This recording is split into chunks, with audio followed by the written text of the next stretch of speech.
nafas moko ma angi in goda beach moko auchiel. Nyithindo mantie career fairs gibiro yudo nafas no, mano mokwongo. Mar ariyo, networking.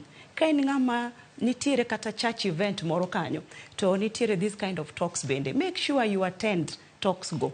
Nikech nitiere kanyo nafas moko beach apar minyalo yudo. Koro bed ng'ama bende ni golore oko. Ok dibed ni in isike ot, initiyo tich somo gi bede ot, gi maybe timo gik moko mang'eny mwatimo behind the scenes, but kochopo bedo oko networking kae to ok yudie.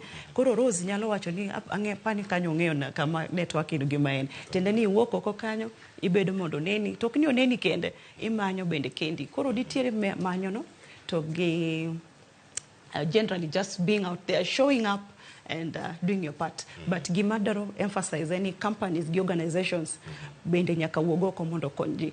Nyalo bedo gi intakes kaka wan wasebedo gi intake mara 100 students at the beginning of the year, kendo gi August again another set of 100. And we are doing that, yudo ka bende wamiyo gi fair, wamiyo gi tegruok no, mano job shadowing besides internship.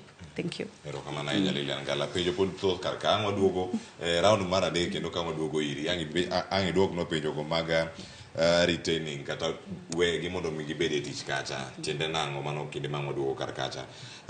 Dr. John, nitiere gik mathoth ahinya mantiere karka ma bende warango ni thuolo mag tije gi ka